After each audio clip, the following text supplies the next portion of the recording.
Hi friends, easy ക്വാണ്ടിലേക്ക് സ്വാഗതം. നമുക്ക് ചോദ്യം നോക്കാം. Root of 2 into root of 2 into root of 2. ഇപ്പൊ ചോദ്യത്തിന്റെ പ്രത്യേകത നോക്കണം.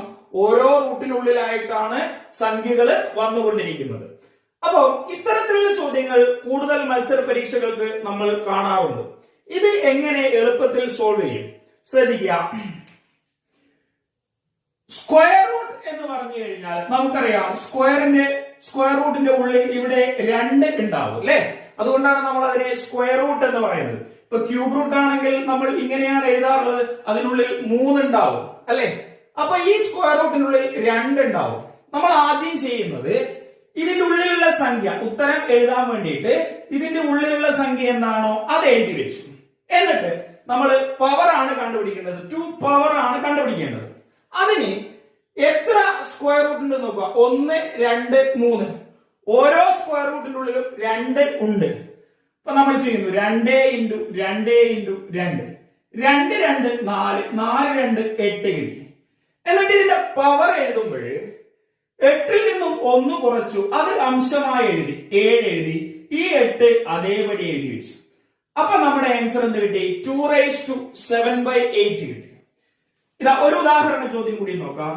Root of 3 into root of 3 into root of 3 into root of 3 എന്താണ്? അപ്പൊ നോക്കാം, നമ്മൾ എന്താ ചെയ്യാ? 3 എഴുതി വെച്ചു. എത്ര റൂട്ട് ഉണ്ട്? 1 2 3 4. ഇപ്പൊ 2 പവർ 4 അല്ലെ. 2 2 4, 4 2 8, 8 2 16. 16ൽ നിന്നും 1 കുറച്ചു, 15 ഡിവൈഡഡ് ബൈ 16. ഇതാണ് നമ്മുടെ ഉത്തരം. ഇനി നേരെ മറിച്ച് ചോദ്യം ഇങ്ങനെയാണ് ചോദിക്കുന്നതെങ്കിൽ നോക്കുക.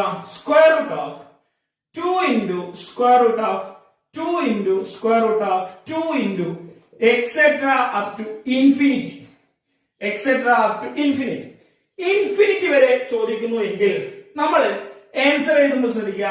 2 പവർ എഴുതുന്ന സമയത്ത് ഇവിടെ ആദ്യത്തെ ചോദ്യത്തിന്റെ ഉത്തരം നോക്കുമ്പോൾ ഇവിടെ 8/8 ആയാൽ 1 ആയി. ഇപ്പൊ 2 power 1 always is equal to 2 ആണ്. അപ്പോ ഇവിടെ 1/8ന്റെ വ്യത്യാസമേ ഉള്ളൂ. അങ്ങനെയാണെങ്കിൽ ഇവിടെ 1/∞ വ്യത്യാസം ഉണ്ടാവില്ലേ, അത് വളരെ മൈന്യൂട്ട് ആയിട്ടുള്ള വാല്യൂ ആയിരിക്കും. നമ്മൾ അത് നെഗ്ലക്ട് ചെയ്യും. അപ്പൊ ഇങ്ങനെ ഇൻഫിനിറ്റി വരെ പോകുന്ന ചോദ്യത്തിന്റെ ഉത്തരങ്ങളൊക്കെ ഈ റൂട്ടിനുള്ളിലെ സംഖ്യ ഏതാണോ അത് എഴുതി വെച്ചാൽ മതി. ഇതാ അടുത്ത ഉദാഹരണം നോക്കുക. Root 3 into root 3 into root 3 into etcetera up to infinity.